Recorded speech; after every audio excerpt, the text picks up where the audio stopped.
우리처럼 사는 얘기, 우리들의 얘기, 하고 싶은 얘기, 물어보고 싶은 얘기, 우리 얘기는 이야기가 살다 보면 마음에 남는 질문이 있습니다. 그 질문에 콘텐츠로 답해보는 팟캐스트 이야기가 필요해입니다. 오늘도 마케터 셋이 함께하고 있고요. 저는 여름에 태어나 여름을 좋아하는 강세영입니다. 하지를 쇠는 하지스트 손혜진입니다. 저는 하지정맥 위험군에 있는 임보람입니다. 아니 요즘에 약간 다리가 자꾸 부어요. 그래서 약간 하지정맥 같은 느낌이 좀 있어가지고 웃으면 안 되는데 중의적인 느낌을 살짝 담아가지고 재미있게 한번 소개해봤습니다. 지금 하지 얘기를 한 이유가 오늘 하지 특집이라서잖아요. 소개를 좀 해주시면 좋을 것 같은데요. 그니까요. 근데 하지스트라는 말부터 설명이 필요할 것 같아요. 네, 하지스트는 하지를 쇠는 사람이라고 저는 정의를 하고요. 하지러나 하지안 뭐 이런 거보다 스트가 좀 여기 잘 어울리지 않나요? 그래서 하지를 좋아해서 저를 스스로 하지스트라고 부르게 되었습니다. 사실 저희가 막 절기에 익숙하지 않잖아요. 저는 혜진님 때문에 하지라는 것을 좀 명확하게 인지하게 됐거든요. 하지 정확히 어떤 의미예요? 하지는 북반구에서는 1년 중에 가장 해가 긴 하루이고요. 여름에 이르렀다. 여름하에 뭐 이를지. 그래서 이제 여름에 이르른 시기를 말하는 거고, 제가 하지를 좋아하게 된 이유는 해가 길어서예요. 그래서 무엇보다도 이제 퇴근하고 난 다음에도 아직 낮은 게 그 청량함을 느낄 수 있는 기회가 있다라는 게 좋아서 하지를 좋아하게 됐습니다. 그래서 오늘 하지 특집인데 어떤 질문으로 시작을 하게 되나요? 퇴근 후 2시간이 남는다면? 밝은 날 퇴근하게 된다면? 어떻게 시간을 보내시겠습니까?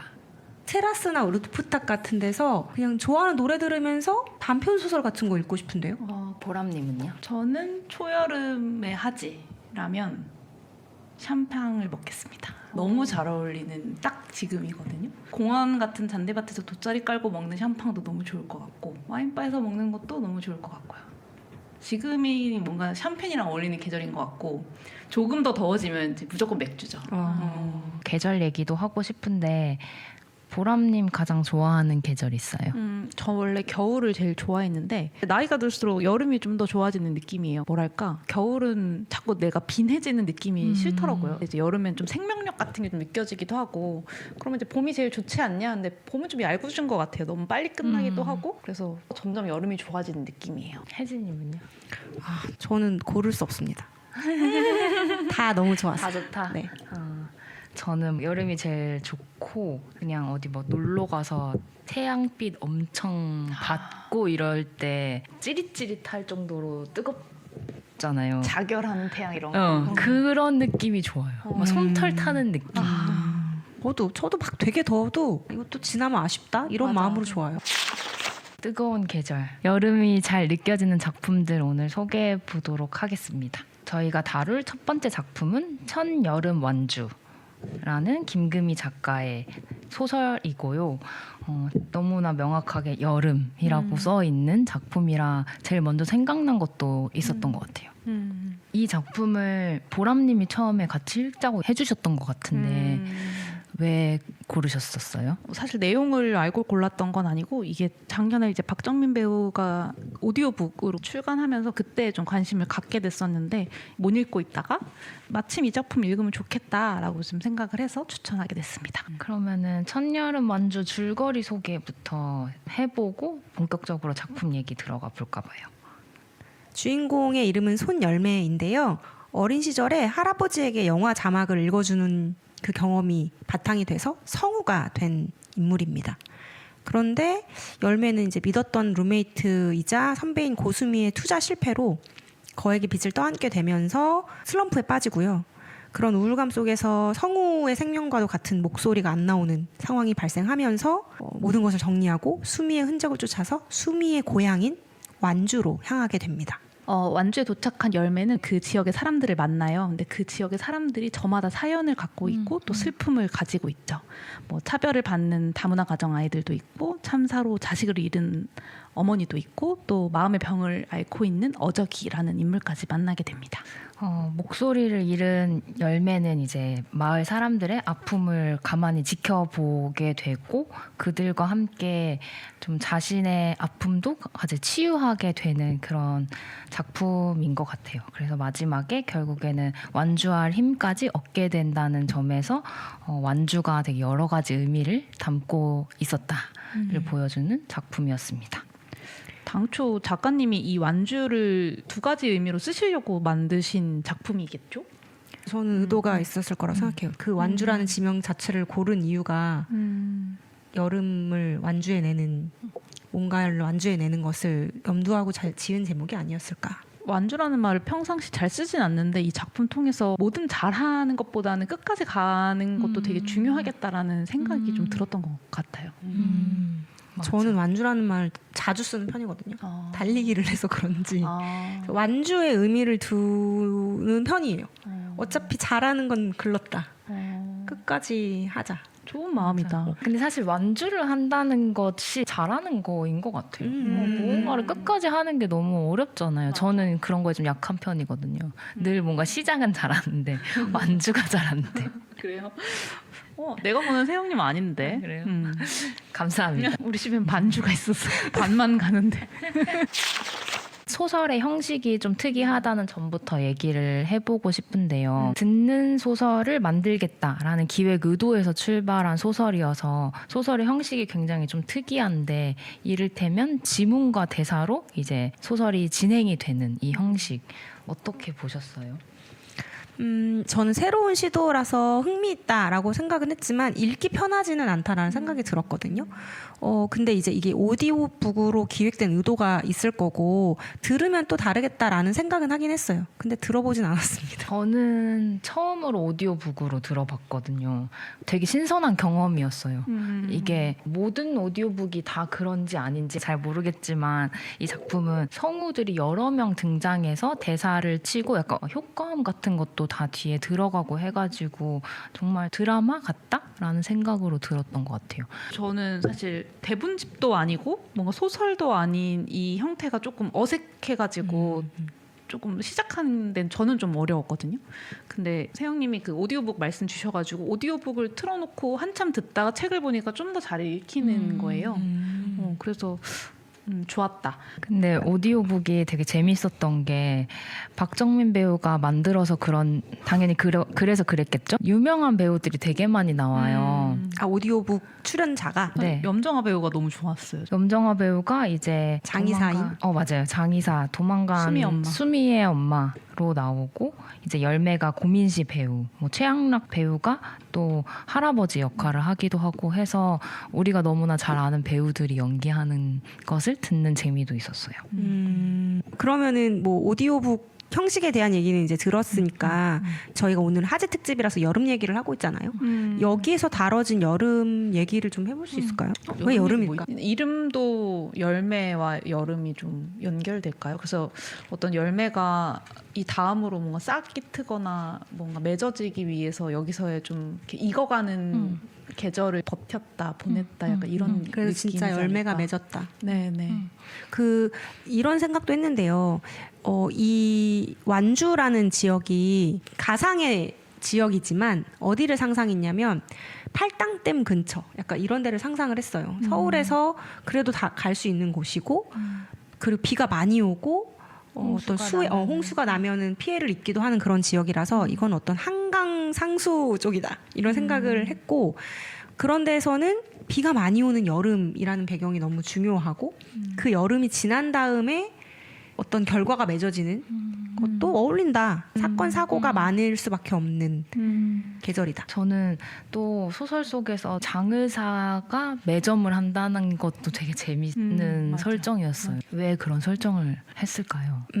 삶의 아이러니함 같은 것을 좀 거기서 보여주고 싶었던 것 같기도 한데, 장의사는 죽음을 다루는 직업이지만 살아남은 사람들을 위한 일이기도 하다, 뭐 이런 생각도 들었고, 맞아. 수미 엄마가 그런 얘기를 했던 것 같아요. 그리고 오늘도 스포를 좀 해보자면 이 수해로 인해서 마을에 큰 참사가 있었고 그 참사에서 살아남은 사람이 이 지금 문제가 되는 수미 어적이라는 인물인데요. 그때 수해를 입고 참사가 일어났을 때 이 엄마는 어떻게 보면 혜택을 입은 거예요. 왜냐하면 장례를 치르느라 자기가 많이 불려가야 됐으니까. 사업도 잘 되고 심지어 자식도 유일하게 살아남은 유일한 후회를 입은 사람으로 그려지죠. 소설의 말미에 가면은 그 매점이 장의업을 뛰어넘습니다. 매출이. 되게 삶의 공간으로 활기찬 공간으로 이렇게 바뀌거든요. 그게 이제 열매의 등장 이유기도 해서 그런 걸 보여주려고 그러나 뒤에 김금희 작가님이 쓰신 말을 조금 인용하면 삶과 죽음이 합동되어 있는 완주 마을 매점이 더 이상 슬픈 얘기는 하지 않기로 한 아이들과 각자 생을 완주하려는 마을의 모든 이들이 이렇게 가거든요. 그래서 요 말이 아마 그것을 의도하지 않았나라는 생각이 드네요. 삶과 죽음의 합동이라는 말이 너무 좋다. 그 어적이라는 인물에 대해서도 얘기를 해보고 싶은데 결국엔 이 사람 도깨비인 거죠. 나무 수호신. 약간 저는 읽으면서 좀 헷갈리는 거예요. 그 어저기가 그래서 뭐야? 완주만 보이는 거야? 그게 계속 뭔가 혼란스러운 지점이 좀 있었어요. 이 현실적인 소설에서 SF적인 이제 요소가 하나 등장하는 게 이제 어적이고 어적이의 정체에 대해서 되게 독자를 혼란스럽게 하다가 마지막에 가면은 좀 도깨비였다? 뭐 이런 식으로 좀 보여지는 것 같아요. 그래서 수미의 어릴 적에도 함께 했고 지금의 열매와도 함께하는 그런 마을에 늘 존재하는 느낌으로 있는 존재처럼 보였죠. 아 그럼 일종의 뭐 어떤 마을의 수호신 같은 느티나무 약간 이런 건데 그게 어떤 사람화한 거구나요? 그런 것 같았어요. 근데 뭐 결국에 마지막에 또 사라지기도 하잖아요. 근데 사라져도 또 그건 사라진 게 아니야. 너 마음속에 있잖아. 약간 이런 식으로. 그게 좀 어려웠어 나한테. 저도 그게 어려웠어요. 이 어저기가 느티나무의 역할이었다고 하면 마을만 지켜야 되는데 뭐 열매랑 사랑을 하고요. 그게 저는 거기에서의 어려움이 있었어요. 맞아. 아 저도 연애라는 게 맞아. 그냥 뭐 친구 이렇게 막 가는 게 아니고 진짜 사랑을 하잖아요. 사랑을- 로맨틱한. 그 왜 넣었을까요? 사실 그게 안 들어가도 충분히 의미가 있는 맞아. 결말이 나왔을 것 맞아. 같은데 왜 그 우정이어도 됐을 것 같은데. 굳이 왜 넣었을까? 열매에게 뭔가 선물을 주고 싶었던 게 아닐까. 아니면 조금 더그 상업적인 시선에서 보면 드라마화를 노렸을 수도 있어. 도깨비 같은 드라마를 만들 그 로맨틱한 장면들이 필요하잖아요. 와, 나 지금 그 드라마화를 얘기했더니 많은 것이 이해됐어요. 왜냐하면 이 짧은 소설에 왜 이렇게 많은 인물이 등장하지? 소리밖에 없는데. 이 배우 섭외하는 것도 힘들고 사람들이 각각의 서사를 따라가는 것도 힘들게 왜 이렇게 많은 인물이 등장할까? 이 소설이 작고 여백도 많은데 200페이지가 채 안 되거든요. 근데 그것 치고는 인물이 너무 많이 등장해요. 한 2-3만만 등장해도 충분히 다룰 수 있는 분량인데 드라마를 생각하면 캐릭터가 많아야 돼요. 그래서 우리의 박정민 대표님은 이것은 오디오북으로 시작해서 극으로서의 가능성을 보여주고 판권을 팔아서 자 박정민 대표님 듣고 계시면 이 질문에 답변해 주시면 감사하겠습니다. 노리신 건지. 그게 타고 가서 어저기와 사랑까지 만들었다라는 그냥 좀 순수한 문학을 저희가 너무 이제 마케터의 시선으로 좀 보는 것 같기도 한데 일단 해석하는 건 그쵸. 독자의 자유니까요. 저희는 그렇게 봤다. 근데 정말 이거 영화나 뭐 이렇게 나와도 재밌을 것 같기도 하네요. 막 재밌는 대사들도 많은데 예를 들어 열매가 어저기한테 몇 번 연애해봤냐 막 이렇게 얘기하니까 막 너무 많이 샌단 말이에요. 결혼일걸요? 아 결혼인가? 무슨 얘기할 때 막 고종 황제 이후로 막 처음이다. 아 맞아. 맞아. 고종 황제 이후로 처음 사랑에 빠졌다. 약간 이렇게 얘기했기 때문에. 그럼 그런 대답을 들었다면 어떠세요? 내가 이런 인외 존재를 사랑하게 됐는데 궁금해. 이 사람은 평생에 걸쳐 몇 번의 사랑을 했을까 했는데 나만 첫 번째는 아니라는 걸 알아. 그래서 100년 만이야 너. 뭐 근데 크게 상관없을 것 같아요. 그 만약에 1000년 살았으면 1000년 동안 솔로였다가 나를 만날 수 그거보다 이게 나요? 왜 어떤데요? 1000년 동안 혼자였다가 내가 처음엔 그런 외계인을 만나고 싶으신 거예요? 그러니까 우리가 외계인들을 보면 그 드라마나 이런 데서 보면은 뭐 진짜 없다가 하나도 뭐가 없다가 내 인생 처음에 너 이런 설정들이 많단 말이에요. 뭐 임시정부 이후로 네가 처음이야. 그런 고백이 로맨틱한가. 재밌다. 근데 그 생각 날 것 같아요.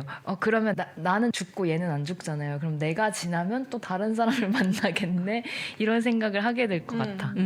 그래서 안 만나요? 근데 되게 잘생긴 걸로 나오잖아요. 만나죠. 만나요. 만나요. 1년 전에 누가 있었다고 해도 만나요. 뭐 의미 있는 질문이 아니다고 뭐 해야지. 뭐 만나야지. 웃기다. 좋았던 부분 또 어디예요?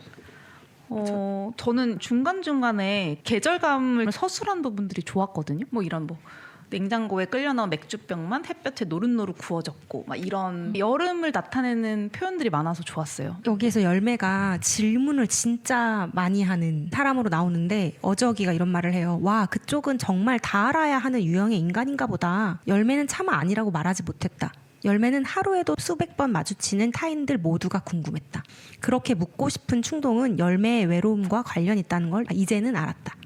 그런 질문은 결국 자기 자신이 원하는 것이었음을. 그래서 열매가 어떤 타인의 관심을 어떤 갈망하고 있는 사람이었는데 어저기가 그 관심을 좀 채워주는. 그런 장면은 이런 데도 있어요. 열매는 어린 시절 바위에서 바다로 다이빙하던 동작을 떠올리며 구덩이로 뛰어들었다. 그때 바다가 받아주었듯 어저기가 열매를 받아 안았다. 뭐 이런 온전히 품어주는 그런 장면들도 좋았던 것 같아요. 근데 이런 표현들이 다 어떤 여름과 좀 닿아 있어서 좋더라고요. 좋네요. 그러면 각자 나만의 완주가 있는지 얘기해보고 싶은데 그 나만의 완주라고 하면은 나의 그냥 일상생활과 좀 훅 떨어져서 치유를 받을 수 있는 그런 공간? 저는 있어요. 저는 호치민. 주로 사이공이라고 부르는데 사이공에 가면 그런 치유를 받기도 하지만 뭔가 힘들고 지치고 이럴 때 사이공의 어떤 장면들이 생각이 나요. 막상 가면 똑같아요. 그냥 뭐 서울에 있는 것 같은데 가기 전에 제가 그리워하는 어떤 지점이 있어요. 그럼 그 호치민에 있었을 때 어떤 기억이 계속 치유가 되는 그런 게 있어서 아니에요. 호치민에 있었을 땐 굉장히 힘들었어요. 근데 어떤 그런 상처를 치유하는 모먼트가 있으니까 그렇게 떠오르는 거 아니에요? 아, 그런 게 있어요. 코로나가 끝나고 다시 호치민을 찾았을 때 호치민이 너무 익숙한 곳이라서 제가 긴장할 필요가 없는 거예요. 하지만 서울의 이 복잡하고 이런 시끄러운 것은 또 벗어난 상태야. 나를 굉장히 편안하게 해주는데 내 일상에서는 벗어난 상태여서 그런 느낌을 받았다고 생각해요. 세영님은요? 저는 저번에도 한번 얘기한 것 같은데 전 직장 동료가 강원도 정선에 살거든요. 근데 정선에 그러니까 장날에 맞춰서 젊은 친구들이 같이 장을 여는 게 있어요. 그럴 때 한번 같이 놀러를 갔었는데 그게 너무 별세계인 거예요. 뭐라 그래야 되지? 내가 이제 뭐 회사에서 마주치는 사람들이랑 되게 다른 스타일의 라이프를 살고 있는 사람들이 모여서 거기서 이제 막 젊은 친구들이 뭐 내가 만든 거를 막 팔기도 하고 막 물물 교환을 하기도 하고 이런 걸 보는 게 되게 재밌고 치유되기도 하고 그리고 제 머릿속에 남아있는 강력한 장면이 있는데 거기서 막 공연도 하거든요. 어떤 연주자가 막 북을 쳤는데 근데 모든 사람들이 그 북을 하나씩 들쳐매고 다 같이 북을 치는 거예요. 와 되게 기이하다. 영화 같은 장면이네. 약간 미드소마 같은 한데 막 다 같이 막 북을 치고 막 뱅글뱅글 돌고 막 이렇게 하는 그 장면이 그냥 치유 그 자체? 되게 무해하다? 이런 생각이 들어서 약간 치유의 공간처럼 저한테 느껴져요. 재밌다. 보람님 있어요?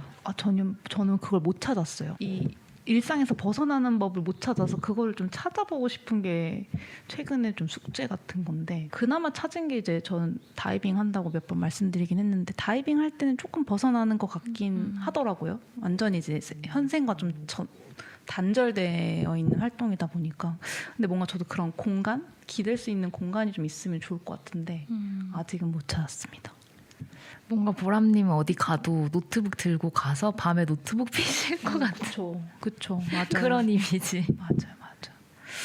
그래서 아무것도 안 하는 연습을 좀 올해는 해볼까 합니다.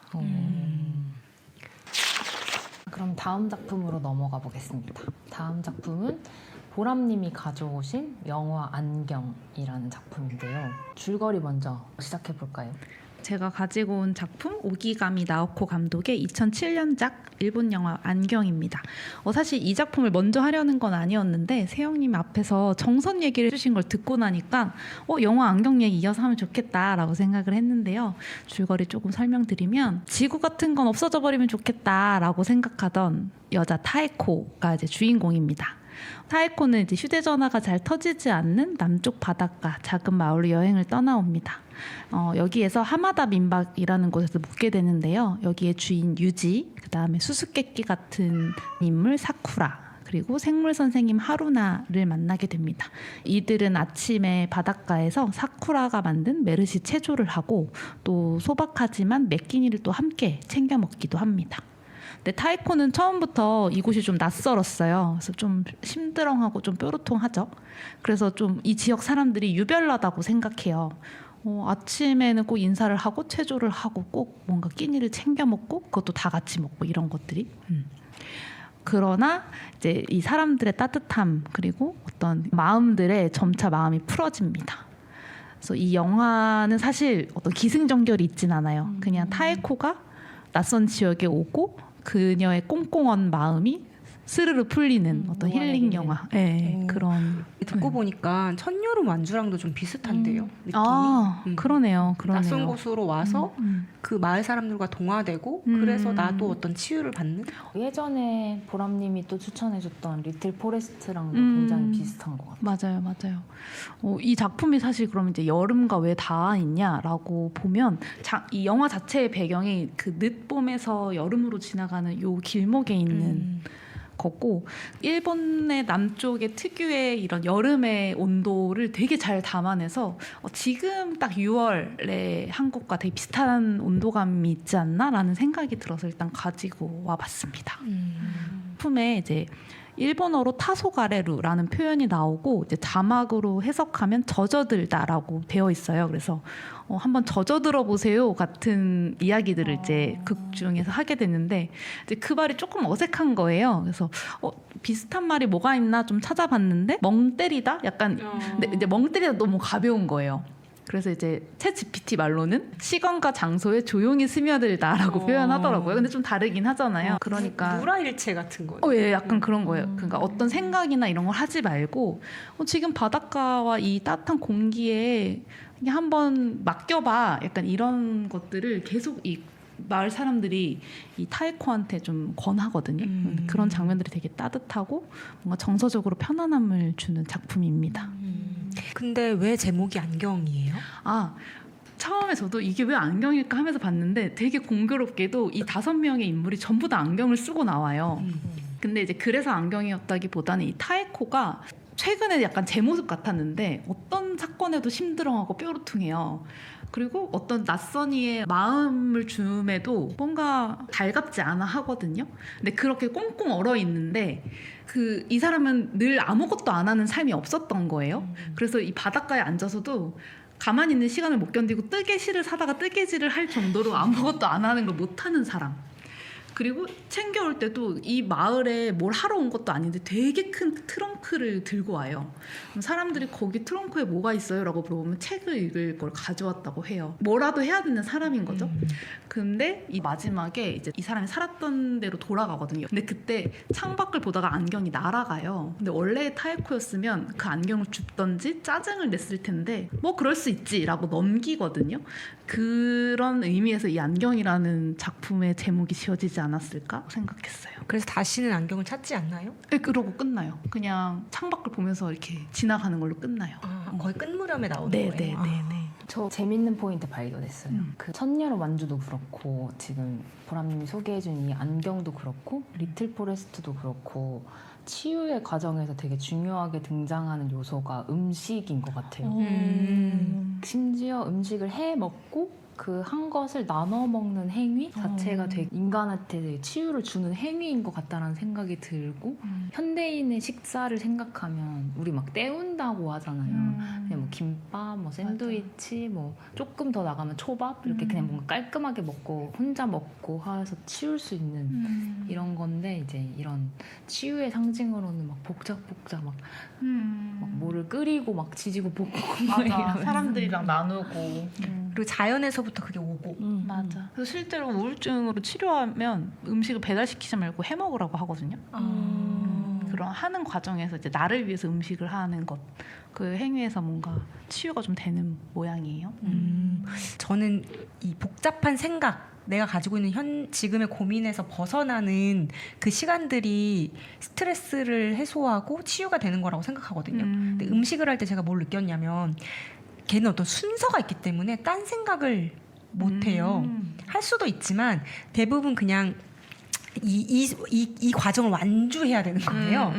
그 완주가 있어요. 그리고 실패하든 없든 간에. 그래서 음식을 할 때 집중하는 그 시간에 다른 생각을 안 해서 좋네라는 생각을 저는 그럴 수도 하거든요. 있겠다. 그리고 되게 재밌는 장면이 아까 세영님이 말한 정선과도 또 다 있는데 그 수수께끼 같은 인물 사쿠라가 나온다고 했잖아요.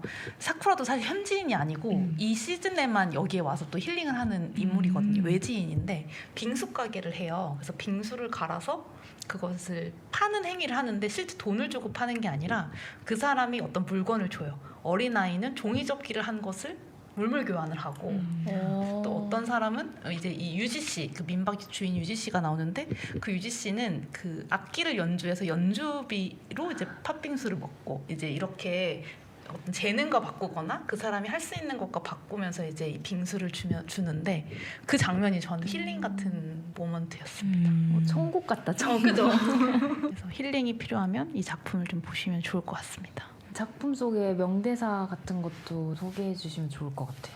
아, 네. 한 3가지 정도가 생각이 나는데 처음에 타이코 씨가 이 숙소에 왔을 때 숙박 주인인 유지 씨가 재능 있네요. 여기에 있을 재능이라고 얘기해요.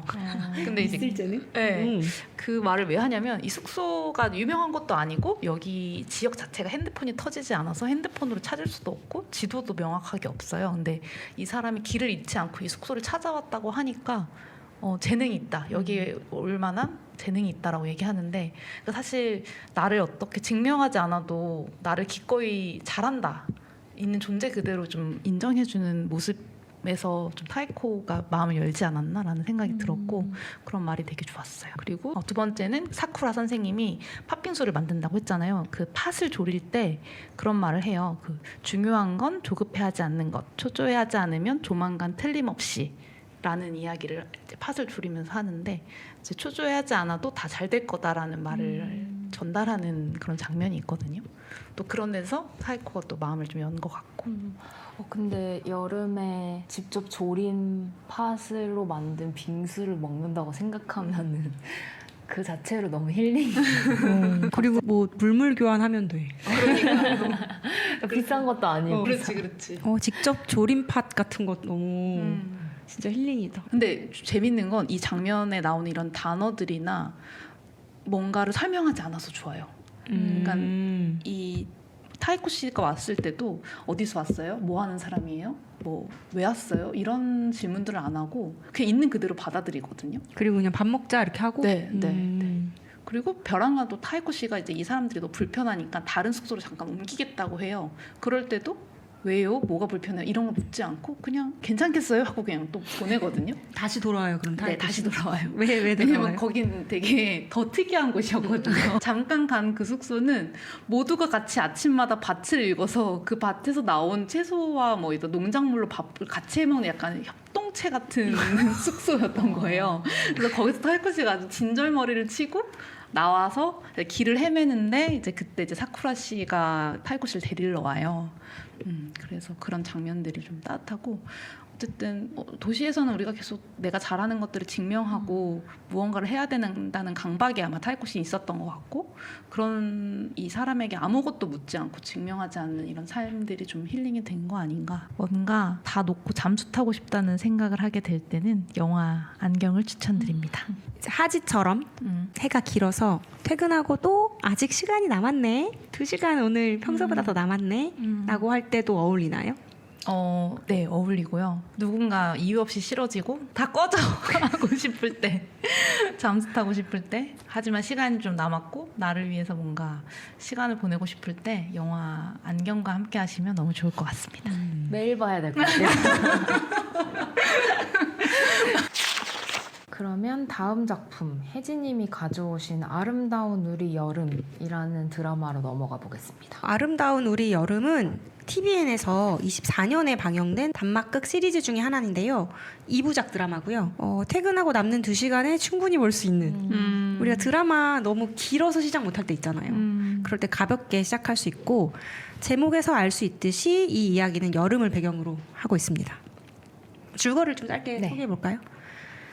아름다운 우리는 쌍둥이 형제의 이름이에요. 그리고 그 옆집으로 이사온 여름이라는 인물이 서로의 아픔을 알아보고 친구가 되면서 치유하고 성장하는 성장 드라마입니다. 여기서부터는 좀 스포예요. 아름다운 우리는 네 쌍둥이인데요. 그럼 한 명은 어디 갔냐? 막내인 나라가 1년 전에 스스로 세상을 떠나는 선택을 하면서 남은 세 쌍둥이의 상처가 있는 거죠. 그리고 쌍둥이들은 자신의 탓을 하고 있어요, 알고 보면. 그래서 겉으로는 멀쩡해 보이지만 상처가 되게 심한 와중에 여름이가 이사 오면서 그 여름이가 어떤 나라 비슷한 지점 있는 거예요. 그래서 그 둘이 얽히면서 이제 사건들이 시작이 되는데요. 여름이도 상처가 있습니다. 여름이는 이제 고3인데 혼자서 그 옆집에 이사를 와요. 부모님이 이혼하고 엄마가 재혼을 하면서 새로운 가정을 꾸리니까 혼자 남게 된 거예요. 그래서 그 버림받았다라는 어떤 상처가 있고요.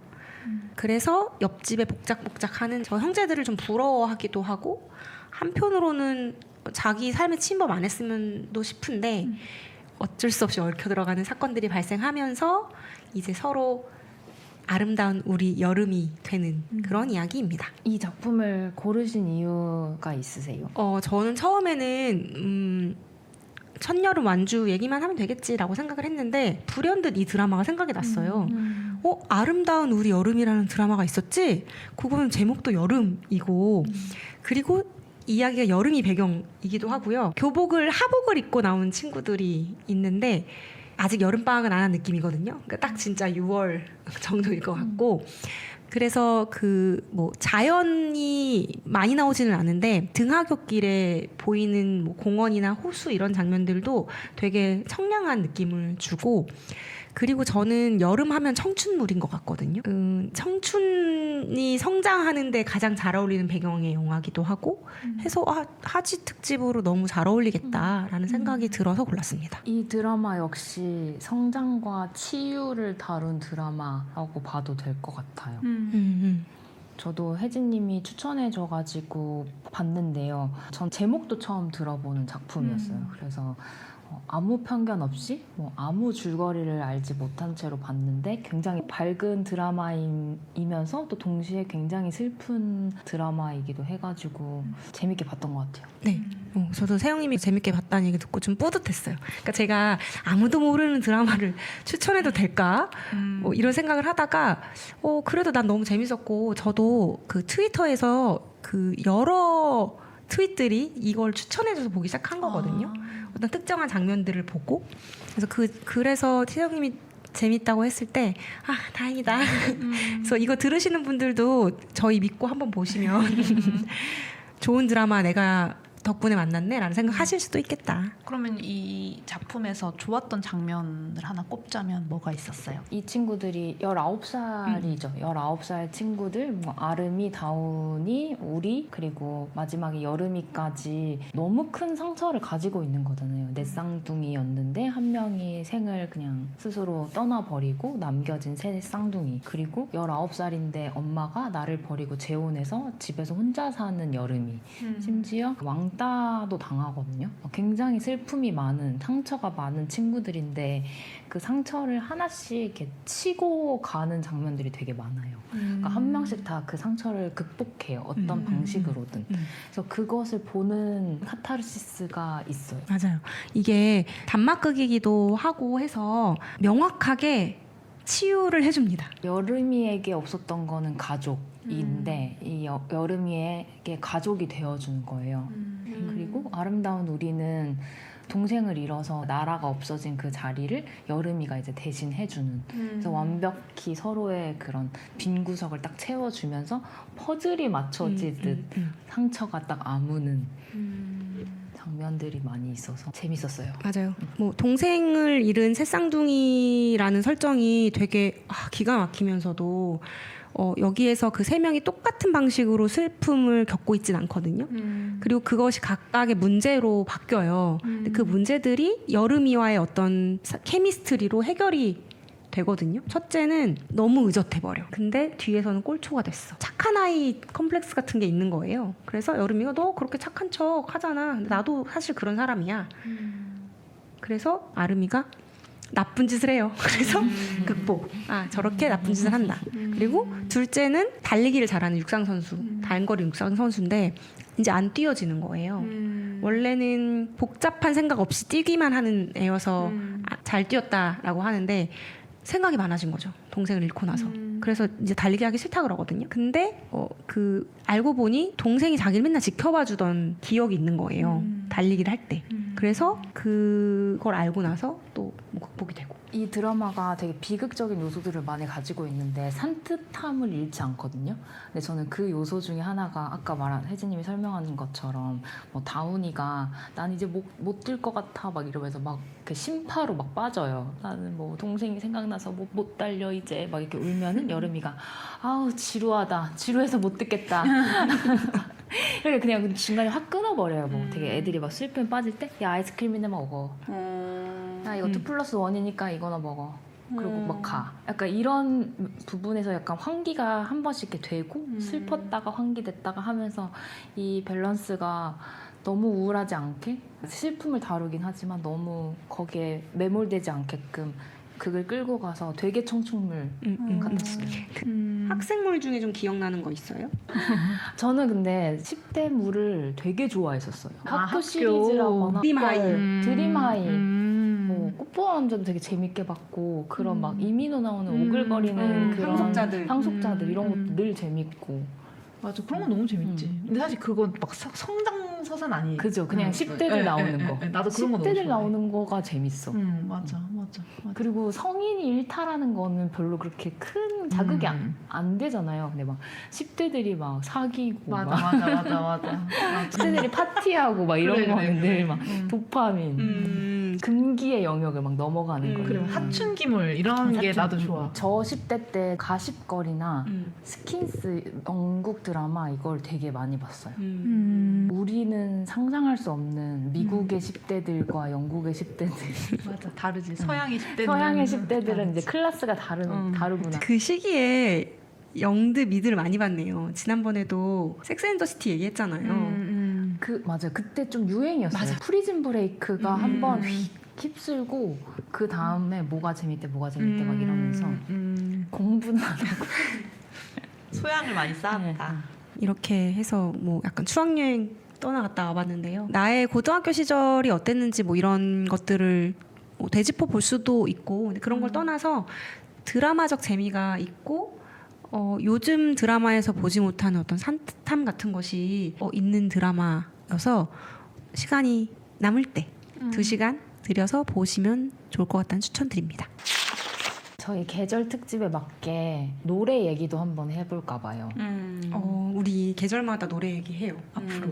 저희 봄 하면서 노래 얘기하니까 되게 맞아요. 재밌었어가지고 하지에 어울리는 그러니까 초여름에 어울리는 노래 얘기도 한번 해봅시다. 좋아요. 저부터 한번 소개해볼까요? 좋아요. 저는 초여름 하니까 제일 먼저 생각나는 가수가 김현철이 생각나는 거예요. 시티팝? 네, 뭔가 시티팝 장르가 왠지 어울리는 것 같다? 맞아. 저도 아까 그 얘기를 잠깐 했었는데 뭔가 또렷한 멜로디나 목소리, 클라이막스가 있는 노래보다 잔잔하게 흘러가는 노래가 좀 더 어울리는 것 같아요. 말하자면 인디밴드 감성 같은 거? 근데 시티팝이 그런 느낌이네요. 그래서 자연스럽게 김현철이 생각났고 그래서 그냥 스포티파이에 김현철을 검색해서 한번 쭉 들어봤어요. 그리고 그 중에서 제일 좋은 노래를 뽑았는데 이제 조지와 함께 부른 다이브 라는 노래가 되게 좋더라. 그래서 이 노래를 여름에 너무 추천하고 싶습니다. 진짜 김현철은 시티팝을 하기 위해 태어난 사람인 게 너무 좋다. 자기가 몇십 년 음악을 했는데 사람들이 자기를 어떤 장르로 기억해준다는 게. 저는 이분이 활동할 때 잘 알지는 못했고 뭐 5, 6년 전쯤에 되게 한국에서 시티팝의 열풍이 분 적이 있었고 그때 J-팝이 엄청 많이 거론이 되면서 근데 한국에도 그거에 견줄 만한 우리의 가수가 있었어 라고 하면서 김현철 얘기가 많이 나와서 김현철의 노래를 그때 많이 들었던 것 같아요. 그러면서 조지가 아마 커버하기도 해서 다시 막 역주행하기도 하고 그랬는데 그 시기에 잘 맞춰서 김현철이 아예 조지랑 같이 앨범을 냈던. 너무 잘했다. 좀 몰랐는데 들어봐야겠어요. 저도 이번에 알게 된 노래인데 시티팝 너무 이 시기에 어울리는 선택이라는 생각이 들어요. 보람님은 어떤 노래 가져오셨나요? 저는 고민하다가 잔나비의 초록을 거머쥔 채 우리는 이라는 노래를 가져왔습니다. 제목이 벌써 제목부터 너무 그 초록을 거머쥐다니 어떻게 이런 말을 썼을까. 근데 사실 가사의 배경은 5월로 시작하긴 하는데 뭐 지금 6월 초니까 볕에 누워서 팔베개를 하는 이런 가사들 그리고 어떤 나풀나풀 된다는 표현들 이런 것들이 지금의 어떤 계절감과 너무 같다고 생각했고 사실 그 초여름이었잖아요. 만약에 한여름이었으면 시 오브 러브를 갖고 왔을 건데 플라이 투 더 스카이의 시 오브 러브요? 저도 한여름 했으면은 어떤 얘기할 곡이 많아요. 많잖아요. 맞아. 근데 이제 이 초여름을 표현한 작품은 생각보다 많진 않은데 그 초록이라는 단어가 그 초여름과 굉장히 맞아 있고 최정훈님의 목소리가 저는 너무 이 초여름과 어울린다고 생각합니다. 진짜. 그러니까 저는 잔나비에서 가을의 목소리를 느끼기는 하는데 아까 얘기했던 인디밴드 감성, 시티팝 감성에 뭔가 다 있어요. 잔나비 노래 중에도 겨울 가을에 어울리는 노래도 되게 많이 있지. 있는데 저는 이 보컬리스트를 상상하니까 이 사람이 무대에서 막 무대하고 되게 열정적으로 약간 락커처럼도 하잖아요. 맞아. 그런 거 생각하면 되게 여름 같아요. 맞아요. 요즘에 그 대학 축제 가가지고 하는 그런 유튜브 영상들을 꽤 봤는데 정말 대학생 청춘이다. 청춘이다 막 이렇게 스탠드 마이크를 들고 그치. 막 이렇게 수건을 두르고 같이 거의 프레디 머큐리야. 네, 너무 멋있다. 락페랑도 어울리잖아요. 네, 완전 그런 맞아. 청춘 여름 락페 막 이런 느낌이 맞아. 있네요. 가사도 조금 더 소개해 주세요. 이런 내 마음은 부르지도 못할 노래만 잔뜩 담았네. 마땅한 할 일도 갈 곳도 모른 채로 꼭 그렇게 서 있었네 라고 하는 어떤 방황하는 이런 느낌도 어떤 초여름의 그 초입에 느낄 수 있는 어떤 정서랑도 좀 닿아 있지 않나 그런 생각을 좀 해봤습니다. 좋습니다. 혜진님은 또 어떤 곡 가져오셨어요? 전 고민을 좀 많이 했는데 지금 시기에 어울리는 노래는 청량한 노래다라는 생각이 좀 들었거든요. 저에게 청량은 세븐틴이어서 제가 오늘 하지스트기도 하지만 캐럿이기도 하거든요. 그리고 이번 하지에는 세븐틴의 콘서트에 가 있을 예정이에요. 오늘 특집 약간 혜진님의 보물함. 저의 덕업일치 특집인데 그래서 세븐틴 노래를 가지고 와봤습니다. 근데 한 곡을 고르긴 또 너무 어려워서 트롤러지로 세 곡을 추천을 해보려고 하는데요. 첫 번째 곡은 청춘찬가라는 곡이고요. 두 번째는 우리의 밤은 낮보다 뜨겁다. 그리고 마이마이라는 곡입니다. 청춘찬가는 4년도에 나온 노래고요. 보컬팀이라고 5명의 보컬만 부르는 유닛 곡이에요. 계속 얘기했던 것처럼 청춘이 이런 초여름과 너무 잘 어울리기도 하고 해서 청춘찬가라는 곡을 골라봤고요. 우리의 밤은 낮보다 뜨겁다는 팬송이라고도 하는데 이 세븐틴과 캐럿의 밤은 낮보다 뜨거워 이런 얘기기도 하면서 아이돌들은 밤에 연습 많이 하잖아요. 그래서 우리의 밤은 낮보다 뜨거워 아침이 올 때까지 썸머 하면서 노래를 부릅니다. 그리고 마이마이는 어디론가 떠나는 그런 여행송 같은 노래거든요. 근데 이 퍼포먼스가 같이 어우러지는데 노젓는 안무가 있고요. 파도 타는 안무가 있어요. 여기는 멤버가 많아서 그 손에 목마 같은 걸 태우고요. 멤버들이 만드는 파도를 넘어가거든요. 대단하네요.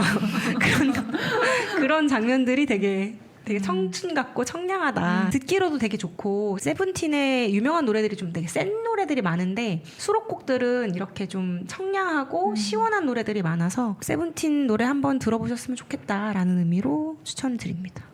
노래 들으니까 떠나고 싶네요. 그러니까. 드라이브를 가야 될 것 같아요. 진짜. 그럼 방송은 여기까지 하고 저희는 떠나볼까 봐요. 저희 오늘 처음 질문, 퇴근 후 2시간이 남는다면 어떤 시간을 보내겠습니까? 이런 질문으로 시작을 했는데요. 마지막 답은 어떻게 될까요? 저는 지금 마지막에 얘기한 노래들 지금 다 플레이리스트에 넣어가지고 드라이브 아 너무 좋다. 해서 해지는 데까지 가고 싶어요.